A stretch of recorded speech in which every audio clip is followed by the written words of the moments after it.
This show furnished by Carl Gerber and Employment Lawyers Group. Nothing wrong with a hard hat and a hammer. Talk Radio 790 KBC. You're listening to the Carl Gerber Workplace Lawyer Show, and I'm Carl Gerber. This show is heard every Sunday from 7 to 8 on this station. Tonight we're going to talk about some very interesting things. So before we start, I'd like all the listeners to wiggle their left thumb. Yes, their left thumb. I see some people doing it. Now hold up your right hand and move the smallest finger on your hand in a counterclockwise position, the smallest. Counterclockwise, by the way, is when you spin a LP record backwards or a CD. Some of us know what that is. Others of us, maybe under 20, don't. Presumably you had some time-telling stuff when you were in school and there was an analog clock on there, real analog. Well, we're going to go backwards with that finger now. Good. I see that Jorge, and your name's Jorge Mendoza, not George. Your dad gave you a great name, and I think you should use it. Why Americanize it? He's wiggling his small finger counterclockwise. Now I see Elizabeth St. John doing the same thing. My last request is that you all stick out your tongues. Yeah, it's good. I see Payman Nazarian doing it. Stick out your tongues really far, like Tamika Johnson's doing. Yeah. So, guys, now that we stuck out our tongues and wiggled our fingers and tried to follow these directions, what has been accomplished? Was this just another joke to start out the show? Are we closer for this experience, all the listeners? Are we more engaged? Tonight we have a show that is going to be hopefully very listener interactive. So please take this opportunity to call the station to talk on air about some of the things I'm going to go through. There is a Gallup poll that I read this week, and it says something about the American workforce, obviously important to me because I'm a workplace lawyer. 70% of employees in the workforce are disengaged. That means they're not there. They don't care about the corporate mission. 87% feel emotionally disconnected from the workplace, emotionally disconnected. They're not vibing it. Being engaged is a critical concept in carrying out a corporate message. I've learned about this some this week, some before. But what does that mean? Well, if an employee is valued, involved, and motivated, and inspired, they're going to be engaged and they're going to be productive, is what we are told. The topic we're going to talk about first, and we may get into something very controversial the second half, is corporate intimacy. I don't know how many of you have actually heard of corporate intimacy. It doesn't mean you're supposed to be in a workplace and dating your subordinate, or does it? What type of emotional intimacy is corporate intimacy when it's talked about by the big wigs in human resources and corporate motivation? Well, it's supposed to be closeness developed by working side to side. You see people every day, you get to know them. Okay, I can deal with that. Then it's supposed to be knowing how your coworkers operate, think, and knowing their emotional tolerances and needs. If you know your coworkers' emotional tolerances and needs, well, maybe you won't say something to them that is racially offensive. Corporate intimacy is psychological safety. The concept is when you go to work every morning, you don't want to be there for workplace abuse. You want to be there for a safe environment with people that you know, people whose emotional needs you know. It all sounds great. Communal exchange, that's part of what this corporate intimacy is supposed to be. Communal work environments, everyone's heard about those, right? Well, once we have a communal work environment, I'm sort of wondering who's the manager. Corporate intimacy is supposed to build trust. Building trust is a huge concept in the corporate message. If you're in sales, maybe you've gone to a seminar about corporate trust, and if you have your clients trusting you, they're going to make the sale with you. And this is kind of the same thing. If the employees trust each other, if they trust the company, they're going to be better. But what I'm wondering is this concept of emotional intimacy at work fake? Is it hollow intimacy? Because remember, employees aren't really supposed to be dating. So I'd like the listeners to call in and talk to us about their belief whether corporate intimacy is real or fake. I'm going to explain more about it. You'll probably have more ammunition for the call. The number here is 800-222-5222. Once again, call in, talk to us about your opinion on this whole corporate intimacy thing, which we're going to talk about probably about half an hour. 800-222-5222. Once again, 800-222-5222. Again, I'm Carl Gerber, workplace lawyer, and we are talking about a concept in building trust. And it's a concept of emotional intimacy, and I've just kind of thrown out, how is this going to work? Because once you're intimate with your subordinates and your coworkers, why wouldn't this lead to sexual harassment? Why wouldn't it lead to somebody, maybe a manager, comforting somebody in distress? Somebody died. We're comforting them. Someone just got a horrible write-up from the big bad manager. And another guy there is comforting this woman, hugging her because of this emotional intimacy. Well, that's going to lead to a lot of problems. Sexual harassment is one of them. You know, comforting people in distress oftentimes gets misinterpreted. I've had a case or two like that involving sexual harassment.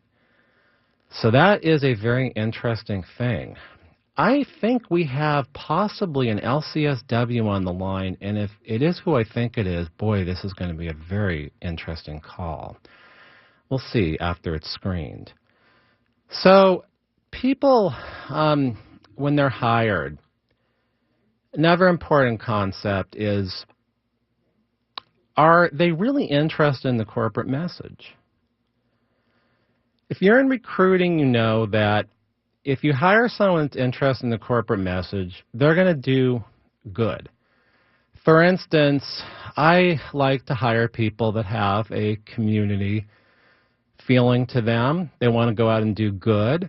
They want to help people. And that's really important. If they're going to go and help people, they're going to help people who are suffering from wrongful termination, things like that, that I represent. So, that is one of the issues. How do you tell if somebody has the right makeup to be in this particular company? Are they really interested in the company's mission? Or are they just interested in a job? Again, it goes to getting to know people. We have a caller on the line with a 1099 issue, and although we're talking about corporate intimacy, I'm somewhat inclined to take that call. So we're going to put on Wendy. Wendy, are you there? Hello. Hi. I'm here. So we're going to talk live on air about a legal problem, and one of the things I just want to let you know is this is obviously not a confidential conversation because we're live on air. You understand that, right? I understand. Okay, and we're going to try to keep this as anonymous as possible so we don't get you in trouble with whoever you're working. What is your problem?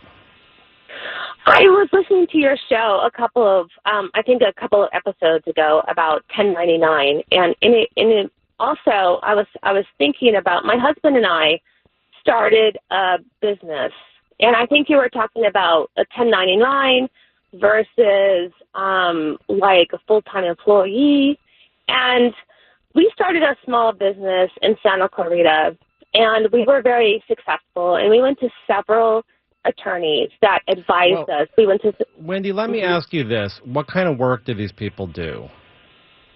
They were actually tutors. Okay. Are you the tutoring company? We had a tutoring company. Okay. And so they're doing the business you're doing, so why would they be independent contractors? Well, so what happened was that we actually hired them as full-time employees. Good. And what happened was that we went under. We actually could not, and like I said, I'm very liberal, and however, it's as a small business owner, it's absolutely impossible to do business in California. Well, it is very difficult, but we have to break in a moment, so I want to get to the heart of your problem. Can you describe it in maybe 10 words or something? We had to shut down our business because if we would have done 1099s, we would have been successful and we would have still prospered. Okay. However, we had to do it for legal reasons. This is what we're going to do. We're going to put you on hold if that's okay with you, and we're going to get back once we break with you, and I want you to think a lot about what we're going to talk about. Again, listeners, I can be reached for confidential legal calls at my office at 877-525-0700. Once again, 877-525-0700 for confidential conversation. Again, 877-525-0700. We'll be back in a few minutes.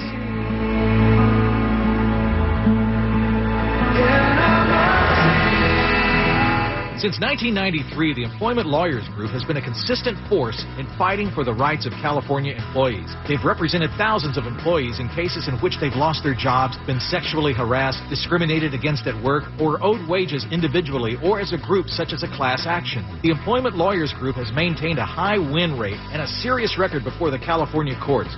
Please call 877-525-0700 for an experienced work lawyer. That's 877-525-0700. They have call takers standing by. Online, research the firm at worklawyerca.com. They have offices throughout Southern California. If you hire the Employment Lawyers Group, your legal problem becomes theirs to solve. Next. You're holding up the line, ma'am. What did you say? You're next in line for the water slide, ma'am. Feet forward and enjoy the ride. Okay, dearie. This does look fun. Whee-oh! You melted me. I've melted. The Wicked Witch of the West on a water slide? Surprising. What's not surprising? How much you could save by switching to Geico. See what you've done. Oh! Geico. 15 minutes could save you 15% or more. Between summer heat and summer bugs, your lawn has its hands full, and it doesn't even have hands. Scott's Turf Builder with Summer Guard at the Home Depot can help. Right now, for 20% off.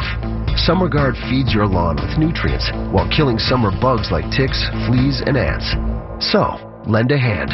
Get Scott's Turf Builder with Summer Guard. Right now, 20% off, and only at the Home Depot. More saving, more doing. Selection varies by store. Between summer heat and summer bugs, your lawn has its hands full, and it doesn't even have hands. Scott's Turf Builder with Summer Guard at the Home Depot can help. Right now, for 20% off. Summer Guard feeds your lawn with nutrients while killing summer bugs like ticks, fleas, and ants. So, lend a hand. Get Scott's Turf Builder with Summer Guard. Right now, 20% off, and only at the Home Depot. More saving, more doing. Selection varies by store. Results may vary, not a solicitation for legal services. If you owe the IRS back taxes, payroll taxes, or have not filed your returns, the IRS will get you. They can take your property, take you to court, even put you in jail. With one call to Wall, you'll never need to talk to the IRS again. Our average client settles for about 10% of what is owed. We offer free face-to-face consultations in your local area. Call 800-727-0433. That's 800-727-0433. Nothing wrong with a hard head and a You're listening to Talk Radio 790 KABC. I'm Carl Gerber. This is the Carl Gerber Workplace Lawyer Show. I'm a real lawyer who has been representing employees for almost 25 years. Before we broke, we were talking about corporate intimacy, but we had an interesting call from somebody who wanted to talk about 1099 issues. She's still on the line. You're still with us, right? Yes, I'm still here. Okay, so I guess really the issue is it just doesn't work very well to be a 1099 employer in California. Most IRS adjudications will decide it's not an employee, and apparently you were hit with some of the realities of being a California employer, which ended up being a situation that it was difficult to do business. I think that pretty much sums it up. Yeah, exactly. And let's see, my husband and I bought this. We are very into education. My husband and I both have like advanced degrees from really good universities. And USC, the thing is maybe? Pardon me? USC? No, actually, we're Bruins. Oh, wow. I thought we were going to get a little rivalry there. Because, I think you had someone on the phone that I've known of for many years and could really be a very interesting guest on this show, because we really are looking for mental health care professionals to talk about some of the issues that go on in employment law that I understand a little bit, but not a lot like a therapist would, because I'm not a therapist. Right. Well, the thing is that, okay, that's like I do that on the side, but the main event is that I was really trying to support my husband going into because his dream was to be a small business owner. And I am a mental health professional, but that's a separate thing. But my husband's dream was really to go into be a small business owner.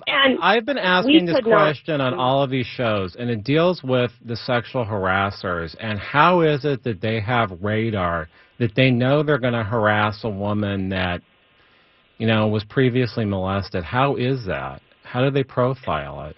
Well, that's a whole separate issue. But the main event is that I understand why small business owners cannot do business in California and in places like Texas. Listen, I'm extremely liberal, but we could not survive. We could not survive in hiring our employees as full-time people because we could not keep up with the cost. And we were hit with the workers' comp and the taxes and this, that, and the other. So eventually, even though we were extremely profitable, we eventually sadly had to close our business down. And we really, because we could not, and I'm sure there's a lot of California workers or small business people. California, the main event is that California is not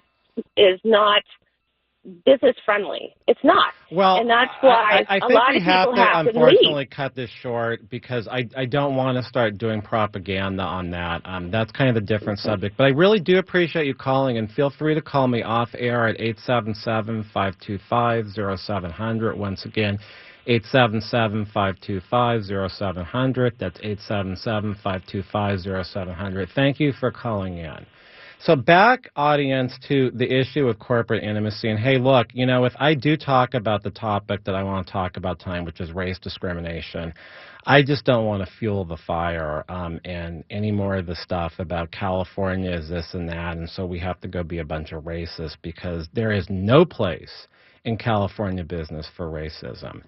So we were talking about the concept of corporate intimacy, and it's not like dating people. It's more that you get to know each other at work, and this somehow creates bonding and collaboration, and it's the model for businesses. So here we're in Culver City, not too far from the Silicon Beach, Venice, places like that. I think this is something that a lot of really progressive companies are bringing in people to try to motivate their employees and have this corporate intimacy. But it concerns me as an employment lawyer because there are a lot of companies that have no fraternization policies. That means you're not supposed to be friends with people outside of work. It also means you're not supposed to date them. And so I'm just kind of wondering how this works, because if everyone's getting to know each other, we know them well enough to know their emotional tolerances, I would assume that you start getting people that are fraternizing, seeing each other outside of the workplace, and that creates situations, sexual harassment outside the workplace, or people who think they're each other's friends. And how is that going to work if you're the manager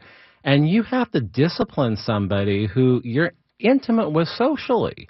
That's going to be very uncomfortable. And so the question also becomes, let's just say we've got this really interesting relationship with all our employees and we're all getting along and we know each other, but there is a sexual harasser or there's a racist in the workplace. And I talked to someone who proclaims to be an expert in corporate intimacy, and she said, well, that could be a very toxic event. And once you have that racial discriminator or the sexual harasser in the workplace still who hasn't been adequately disciplined, oh, that's just terrible. And then you start getting factions of employees. Some of them are liking the harasser, some of them aren't. And it's just a very toxic situation. The closer you get to people at work, the more it impacts you. Maybe you've heard the phrase before that the people that hurt you the most are the people you respect the most. The people you don't know, they're not going to hurt you as much. So corporate intimacy, very interesting topic.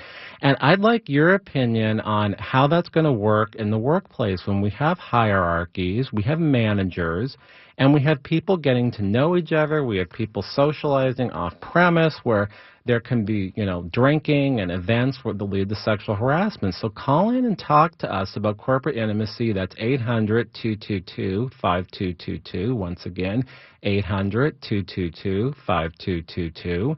If you want to talk on air about the workplace and how corporate intimacy affects the workplace, good or bad, that's 800-222-5222. This is a relevant topic. There are certain topics every year that the human resource people and the corporate psychologists decide these are the top topics, and corporate intimacy is the top topic these days. So I can say I've seen quite a few cases where we have a toxic employee, whether it's a supervisor or a coworker, they're not fired. Maybe they should have been fired, and then they persist in being in the workplace, and you have to ask, what kind of a message does that send to the rest of the workplace if that person is there? And what if that person was friends with some people and they're still there, and the people that were harassed or badly mistreated by that person don't want the person there? So this gets into an issue about how inclusive do we want workplace culture to be. Obviously, the thought in my mind is that if we do get to know our coworkers and we know their emotional tolerances, maybe we know their backgrounds, we know what kind of a background they had, whether it's racial or ethnic, you may be able to understand where someone is coming from in a better fashion, and that's good. But the problem is, are there other ways to be inclusive in the workplace and get to understand people's tolerances, their racial or ethnic issues, that don't lead to an intimacy that might get abused? I talked a little bit to my son a couple episodes back, and you guys, you should look at the old episodes of the show. You can look at them on workplacelawyer.org. You can look at them on iTunes. We now have these shared everywhere. The KABC website also has them if you just type in Carl Gerber KABC. So my son's 15. He was on the air on Father's Day episode, and I've been reading so much about all these big workplaces that are being built that don't have any walls, don't have any barriers. The manager is there with other people. Everyone sits around in circles and collaborates. And he said he wanted to go into a profession that required a lot of equipment. It would have to be at a major research institute, and it wouldn't be possible to be in one of these collaborative work environments. But I'm wondering if these collaborative work environments can also lead to workplace abuses. So if you have any interest in talking about that, I would like to, because I have theories if everyone's sitting around shooting the bull, drinking coffee together, well, that could be some jokes that are just not funny to some people based on race or sex or age or something like that. So the other topic is, if the workplace does move to home, which is happening for many industries, is that going to isolate people, and are they going to have less racial, ethnic tolerances because they're just sitting around in their house? So is the workplace at home going to actually lead to not getting to know people who are not like us? Maybe that's a bad thing. And if you want to call in and talk about that, I'd like to talk about that also. And as the world moves into a lot of warehouse environments, I'm not really clear how those jobs are going to be done at home because, we have a lot of online purchases now, and I see a lot of warehouse operations in Ontario. In fact, that's where most of the food is that feeds Southern California. It gets brought to Ontario, and there are gigantic warehouses there, and I don't see those workers being able to work at home. That's just not realistic. The other issue is I just want to know if this corporate buzz means anything. Is it just we're talking about corporate intimacy, we're talking about getting to know our workers, or is this just fake? Is this something that people have discussed and don't want to discuss with a lawyer? Because I couldn't get the guest who was allegedly the expert on corporate intimacy to come on the show when I told her that I'd like to discuss how I feel about this as an employment lawyer, because I see a ton of issues once they're getting employees close together. It makes it difficult to discipline people. It makes people feel that they're too close. They start feeling like they are somebody's friend, maybe when they're not. And is this really a friendship? Do people really see each other outside of work, or is it just a fake thing? The other thing is nepotism. I think that's really bad for morale, and the person who knows the owner always seems to get away with murder in these cases. They don't have any sales, they're sexually harassing everybody, and we're trying to build corporate intimacy. We're trying to have everyone feel appreciated and trusted and included in this, but then we've got this guy who's the owner's whatever it is, and he gets away with doing everything, and it's unfair. And so that is another problem I see with the concept of corporate intimacy.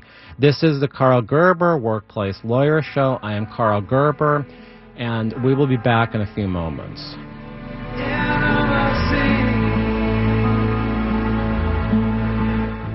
Why won't a plumber just tell me what it costs to unclog my drain over the phone? Is it that complicated?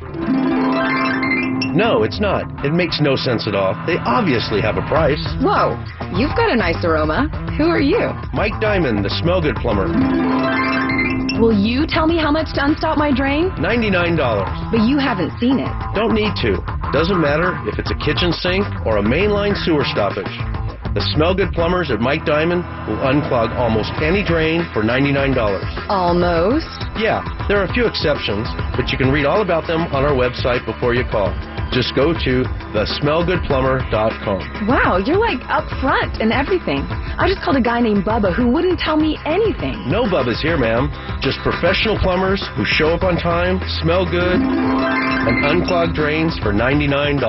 Call us, 1-800-446-MIKE. Contractor license number 399170. We all have issues, so let's start talking. In Your Right Mind is a new weekly behavioral health show that focuses on issues that pertain to just about everyone. Join me, Dr. Tanmoy Sharma, and my co-host, Christina Kusner, as we highlight topics that get people talking. In Your Right Mind is every Sunday at 5 p.m. Pacific Standard Time on Talk Radio 790 KABC. Since 1993, the Employment Lawyers Group has been a results-oriented law firm whose goal is to get the client what they deserve. They've represented thousands of California employees who've lost their jobs, been sexually harassed, subjected to employment discrimination, or were owed wages on an individualized or group basis, such as a class action. They have a high rate of success. There are few situations involving employment law that they have not confronted. At the forefront of employee rights, they're often the first employee law firm to confront a new legal issue. For an experienced employment lawyer, call 877-525-0700. That's 877-525-0700. They have call takers standing by. Online, read more about the firm at employeelawca.com. They have offices throughout Southern California. Make your work problem theirs to solve. Talk Radio 790, KABC News Update. I'm Steve Cumming. We're only halfway through the year, but it's easily the sports story of the year in Southern California and the NBA. LeBron James is signing a 4-year, $154 million contract with the Los Angeles Lakers. 30-year-old Timmy Kinner of Los Angeles is under arrest in connection with a mass stabbing at a Boise, Idaho apartment complex. He was a temporary resident who was asked to leave the complex on Friday.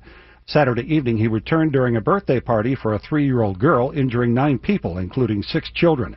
Police say 4 of the victims have life-threatening injuries. 6 who were stabbed are between the ages of 3 and 12. Kinner, who has an extensive criminal record, surrendered without a struggle. And President Trump has said he will pick a nominee to replace retiring Supreme Court Justice Anthony Kennedy by July 9th from a list of 25 candidates. KABC SoCal weather, low clouds and fog tonight, lasting into the morning with lows in the upper 50s to mid-60s. More news coming up and continuous coverage on KABC.com. I'm Steve Cumming, Talk Radio 790, KABC News. This is Dr. Drew Pinsky. The tragedy of recent suicides of Kate Spade and Anthony Bourdain brings needed attention to a problem that claims a life roughly every 15 minutes. Suicide claims about 45,000 lives a year and affects countless millions, and it is preventable. Do not stay silent. If you are worried about a friend or loved one, have them call the Suicide Prevention Lifeline, 800-273-8255. If they won't call, you call. The Suicide Prevention Lifeline, 800-273-8255. The workplace is a soap opera of relationships, rules, and labor violations. Hear about it Sunday evenings from 7 to 9 on Carl Gerber, Workplace Lawyer, right here on Talk Radio 790 KABC. Nothing wrong with a heart. Talk Radio 790 KABC. You're listening to the Carl Gerber Workplace Lawyer Show. I'm Carl Gerber, and this is one of these rare times when I'm the only one in the studio. And there's a reason for that. We've been very full with guests and scripts and very funny reenactments. And there's some loose ends I want to clear up. But there's a topic I'm going to talk about that I don't think I could get any guests on about. It's a little controversial. Yeah. On Father's Day, we had a caller call in, Dave. Great guy, knows almost as much or more about Los Angeles history than me. We talked off air this week. And on air, he told me he didn't think that the author of Tarzan, that's Edgar Rice Burroughs, was actually a founding member of the El Caballero Country Club. I read Spanish. I pronounce it horrible. I know that word caballero means horseman. Okay, so I went back, and maybe we're both right, because the land this country club sits on in Tarzana was, of course, Edgar Rice Burroughs, and he did start it in the 20s, and in 1927, the Los Angeles Open was held there. It was a golf course. Unfortunately, during the Depression, it went out of business. The land, by the way, I should also tell you, was Otis's land. And we all know who Otis is. He was a publisher of Los Angeles Times. He had it in 1915. But the country club didn't exist for a while. It came back in 1950. Burroughs did die in 1950, and we had the new El Caballero Country Club. And I want to say something about the guy who started it, Bernie Shapiro. Unlike other clubs of the day, in which race and religion were factors in membership, all that Bernie Shapiro required was good moral character. This is the segue into race discrimination. This is a show of inclusion. This is a show against any form of discrimination based on race, age, disability, medical condition, gender, sexual orientation. Here we believe people who want to engage in discrimination don't have the type of moral character that Bernie Shapiro sought for the country club members in the 1950s, when other country clubs back then didn't let in blacks and Jews and Hispanics, Asians, maybe not even Catholics. Does anyone want to call right now and make a statement about inclusion in the workplace? That's really important. 800-222-5222. Make your statement about inclusion in the workplace. We're hearing a lot about racism these days. 800-222-5222. That's 800-222-5222. Last week, I touched a little bit on my concern that I'm receiving a lot of calls these days about perceived race discrimination at work. If I never got another call like that, none of that stuff happened, no one felt that way anymore, I'd be just fine. A lot of people last week heard some things I said near the end of the show about how 17 years of my career I had one case representing someone for race discrimination. It was a side issue in a big whistleblower case. And another case where it was an American Indian serious case got published.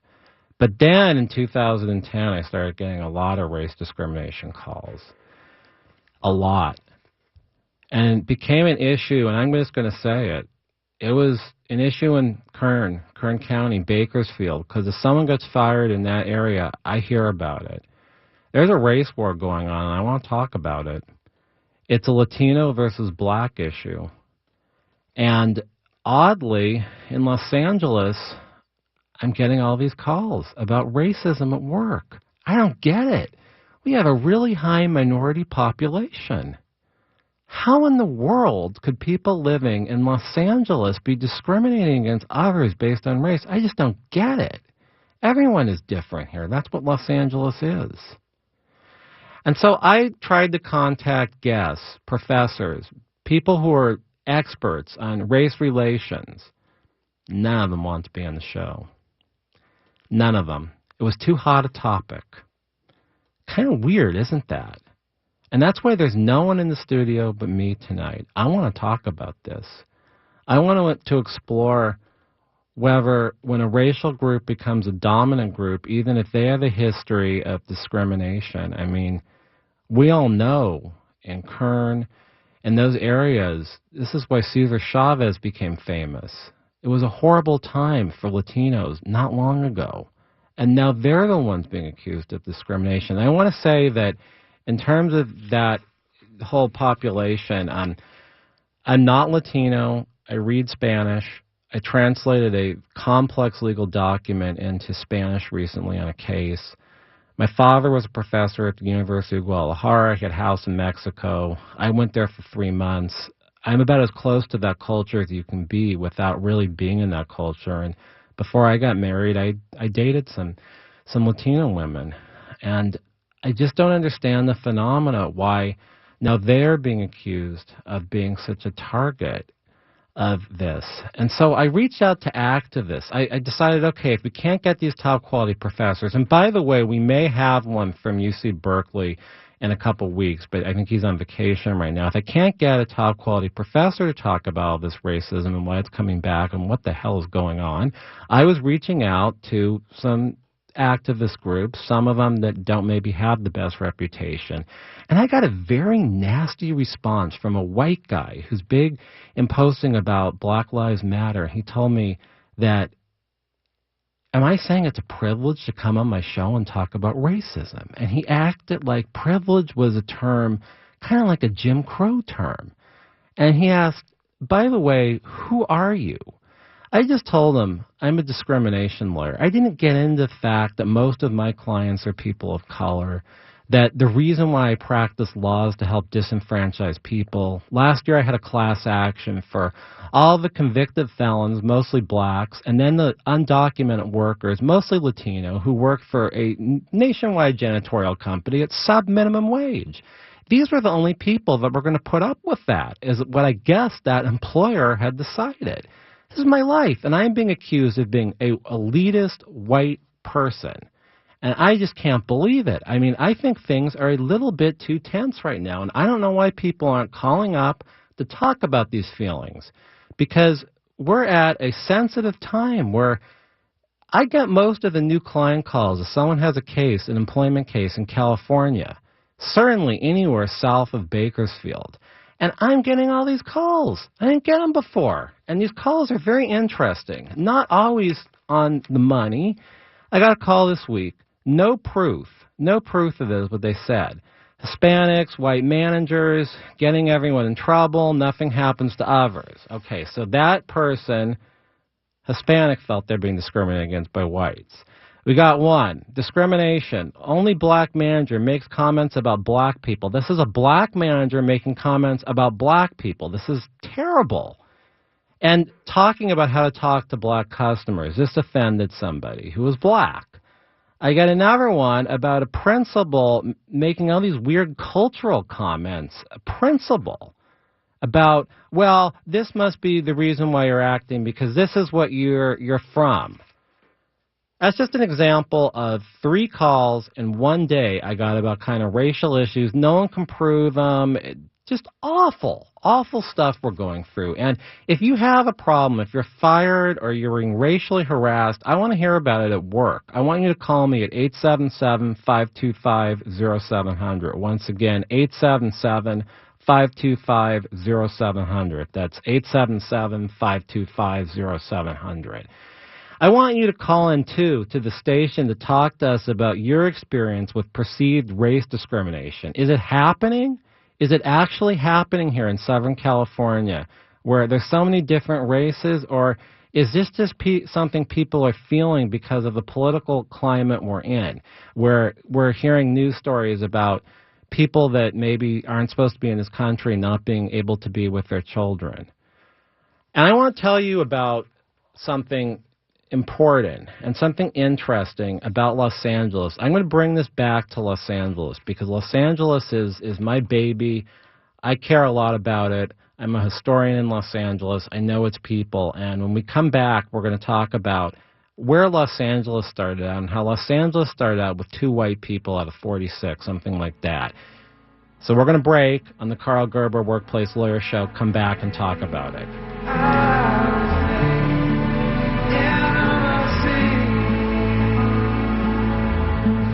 The Employment Lawyers Group is a results-driven law firm whose goal is to get the right result for the client. They have represented employees with a high rate of success since 1993 throughout the state of California. They're only paid and if they are able to collect money from the employer, so there's not any upfront fees or costs in order to hire them. They have represented thousands of employees who've been terminated from their jobs, sexually harassed, subjected to employment discrimination, or are owed wages in an individualized or group basis such as a class action. Call 877-525-0700. That's 877-525-0700. They have operators standing by. They can also be reached at employeelawca.com. They have offices throughout Southern California. Hire them and make your workplace problem theirs to solve. Results may vary, not a solicitation for legal services. If you owe the IRS back taxes, payroll taxes, or have not filed your returns, the IRS will get you. They can take your property, take you to court, even put you in jail. With one call to Wall, you'll never need to talk to the IRS again. Our average client settles for about 10% of what is owed. We offer free face-to-face consultations in your local area. Call 800-727-0433. That's 800-727-0433. O'Reilly. Need auto parts but can't get to a store right now? Head to O'ReillyAuto.com. Buy your parts online and pick them up in any of the 5,000 O'Reilly Auto Parts stores nationwide. No shipping cost, easy returns, and convenient pickup on your schedule. Shop your way at O'ReillyAuto.com. O'Reilly Auto Parts. Better prices every day. O'Reilly Auto Parts. Results may vary, not a solicitation for legal services. If you owe the IRS back taxes, payroll taxes, or have not filed your returns, the IRS will get you. They can take your property, take you to court, even put you in jail. With one call to Wall, you'll never need to talk to the IRS again. Our average client settles for about 10% of what is owed. We offer free face-to-face consultations in your local area. Call 800-727-0433. That's 800-727-0433. When posting on most job sites, you get candidates. I'm the sales director. I'm the sales director you're looking for. But when you post on Indeed.com, you get the candidates just right for you. I'm a sales director with an MBA, over 10 years experience, who's also fluent in Japanese. With Indeed, you can add screener questions for a less time-consuming route to your short list of qualified candidates. Arigato. Hiring's better when you've got your short list. Save time on hiring when you post a job on Indeed. Get started today at Indeed.com/hire.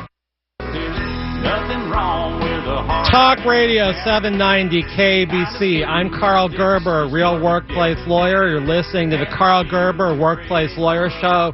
We've got my historic buddy on the phone, and we're going to get to you in a little bit. We had a great conversation off air. So I was talking about race discrimination. I was talking about the fact that it doesn't seem like a lot of people really want to talk about it, and they're shying away from talking about it here on this station, which is mainstream media. And we could get the message across. We could do so much. But I was getting these ridiculous, nasty responses from people. So long before it was hip to go on walking tours in Los Angeles, or you go on a bus ride through Boyle Heights by a flamboyant guy wearing some mid-century clothes, we had Leonard Pitt. He was a professor, and his wife Dale. They taught an extension class about Los Angeles. He wrote a book called Los Angeles A to Z, which of course is on my bookshelf, and I reference it as much as I can, even though it's from 1997. So after meeting for a lecture with the Pitts at CSUN during the week, there would be a weekend walking tour of downtown when it was still a little gamey in downtown Los Angeles. It wasn't all fancy like it is now. The first place retired Professor Al Pitt took us was where the city started, the site of the original Pueblo. Some of you know it as Olvera Street. And there was a tree there. I don't know if it's an olive tree or an oak tree, because when I went on this tour, I knew a little bit less about trees. And under that tree, there's a commemorative of the first pobladores. Those are settlers, the first settlers of Los Angeles. In El Pueblo de la Reina de Los Angeles, and here, de por Quincula. That's the full name of Los Angeles when it started. It wasn't just the Pueblo of La Reina. I had that additional part. But so we'd go on the tour, and the professor would show us the names of the people, the first people that ever came to Los Angeles. And you can go to Olvera Street and you can look at it.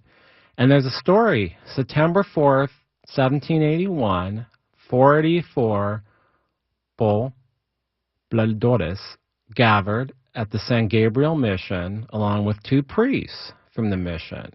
And they set out with 4 soldiers, because it was dangerous making this 9-mile journey to Los Angeles along the river.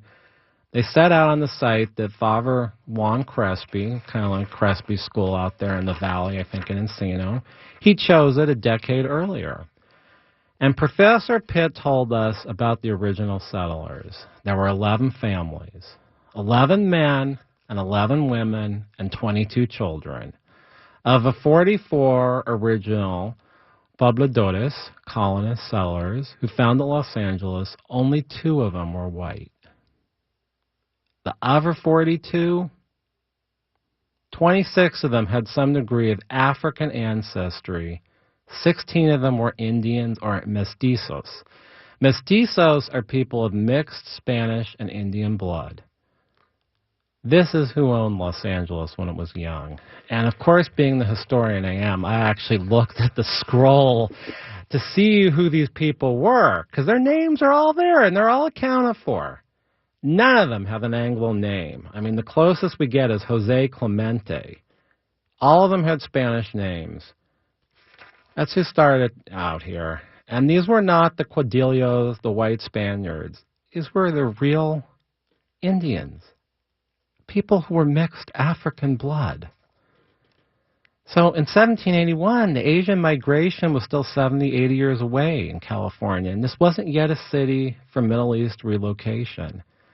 The minority population, it was Los Angeles. Not like people think. We had 2 white people out of 44 people in this city when it started, along the Los Angeles River. And we had Indians, mestizos, persons of African descent. That's who it was. And you know what? All of these people were accounted for. Just like you want them to be accounted for, because I think we all heard about some little controversy going on with Little House on the Prairie and how she didn't account for the Indians. The Indians weren't considered people back then when she was writing, presumably a young girl. But here in Los Angeles, we accounted for the mestizos. We accounted for the Indians, the mulattoes. That's what our city is about. Los Angeles is diverse and exotic, actually quite beautiful. How in the world, 247 years later, can the people of Los Angeles be discriminating against each other based on race? Don't get it. I don't get it at all. It's not right. And we need to put a stop to this. I want you to know what Los Angeles is. I wrote a poem a couple years back, and please be easy on me because I'm not a poet, but I'm a Los Angeles historian. To Our Lady, the Queen of Angels, Los Angeles, city of post-war urban sprawl, asphalt to the Pacific, beneath imported palms, diversity of style, melting pot of the West, ethnic districts separated by boulevard traffic congestion. Aspiration gigantic, forget about the East. Unique if you know it, terrifying if you don't. Hollywood, not always a place. But now reinvent it, better than before. Came for the health, died of smog. Riots, gangs, graffiti in excess, drugs, booze, and the Sunset Strip. Heated pools, sprinkled lawns, fancy cars, and credit card debt. Views of lights perched atop canyons, fill, mountains, overpriced skyscrapers. Valleys and insipid accusations. Earthquakes have changed. Anything goes. Discarded waste of yesteryear, junk to some, treasure to others. Garish culture, culture of its own. Beauty is best. It's all a set. Spanish heritage, Latin American pretense. Lady, she's not even a she. Angel and Sonora, neither. Eternal use. City of ours, in dreams, sometimes real. That's my Los Angeles. That's my Queen of the Angels. And it's not a place to be discriminating against people. I want to now have Dave talk a little bit. The problem with talking to Dave and with me is we're on this level of Los Angeles stuff. Hi there. Hey, Dave. And yeah, hi. I just wanted to get, we're going to run out of time, but going back to the 50s, and you want to talk racial thing, I was very well aware of this. Remember Rafer Johnson from the 52 Olympics? Yes. I think he decathlon, if not, he won a bunch of other events. The first black guy to be admitted to a white fraternity occurred at UCLA. I went to Cal, not there, and it was Rafer Johnson into the Sammy House, Sigma Alpha Mu. That's a Jewish and that's approximately 55. So our house up north, which was the same chapter, we had a better house. Yeah, I was ZBT briefly, not a Sammy, but go ahead. Okay, well, my dad was president of ZBT. You looked him up before at SC, and there's pictures in his scrapbook when he's being arrested for something or running for president. I got a bunch of that stuff if I find the scrapbook again. Tell us about the Olympics guy. Oh, so anyway, Rafer Johnson was just a very well-known guy, having been the big star of the 52 Olympics, but the fraternity made him a full member, and at that time, very few Jews could go into a non-Jewish fraternity, at least at Berkeley. I didn't go to UCLA, but I lived next door to it at the time off LeConte. So I think we started to do the same thing. The most our Sammy House did was hire a black dishwasher, which forced our great cook, who was a southern white lady, to walk out the door. Thank God for that. Yeah. So I just wanted to, put something out there. And Rafer, and then they started doing that in a few of the fraternities. And then what I did notice at Cal was if there were Jewish athletes, one of whom the captain of our basketball team was in the Sammy House, but they were recruiting Jewish athletes into the Gentile frats. This is, again, 57, 58, 59. And one other thing about interracial stuff, at Beverly High in the early 50s, and I did ask my parents this, there were no blacks living in Beverly Hills. The covenants had been struck down by the courts by that Covenants time. are these things that say you can't actually be in the community if you're a certain race and religion. It was prevalent. The developers of Lakewood, for instance, were all Jews, but the covenants would not actually let them live there. So this is the history we're dealing with, and I contacted a lot of fraternal organizations. I contacted a lot of student unions, and I did not get one response back on this topic of race discrimination. And those young people, they need to be on this show. They need to be talking. They need people to understand how the new generation thinks about this, because what Dave is talking about is 50, 60 years ago. And I think a lot of people born now don't realize that 10, 20 years ago, all this crazy stuff was going on. So you got to call in, you guys. You got to call on next show. Anyways, Dave, we're running out of time. Okay, you're out of time, but the main thing I want to say, Jesse Jackson got it all wrong. The editor of the Daily Californian was a black gal in the 50s. No problems. There, if you look at the Blue and Gold, the annual, you'll find about 10% fraternities equal to their population thing were black. They're making this up that things were so bad in the 50s. They weren't. It was going along normally. Well, I think in some places things were different, but there was a lot of racism even in the early 60s. Well, no, there was racism. The Sammy Davis story in Vegas goes into ridiculous. The 60s. Yeah, he wasn't. He's performing in Vegas, but he's not allowed to stay in any of the hotels, and he's with right the rap until the 60s, till Sinatra opened it up for him. And said he would walk out. My parents have a story like that, driving to Montana, and there was a football player, and they couldn't get into any hotel rooms because, they were white, but then once they saw the football player, not allowed in. So, this is where I'm coming from. This is why I'm a discrimination lawyer. And I think you people that told me that I might be a white elitist, I think you got it wrong. This is my whole life. This is why I'm a discrimination lawyer. What got me into this was probably thinking about race discrimination and equality. Call me, you guys, if about a real legal case at the office, 877-525-0700. Once again, 877-525-0700 at the office, 877-525-0700. Los Angeles, Ventura County, Orange County, Inland Empire, wake up. Call this station when I'm on the air. Talk to me about real issues, because this is your forum for doing it. This is not Facebook. This is not, a little tiny feed. We've got more and more people listening to the show every week. I'm Carl Gerber. This is Carl Gerber, Workplace Lawyer Show. I'm back Sunday night, 7 o'clock next week. I'll talk to you then. Thanks for listening.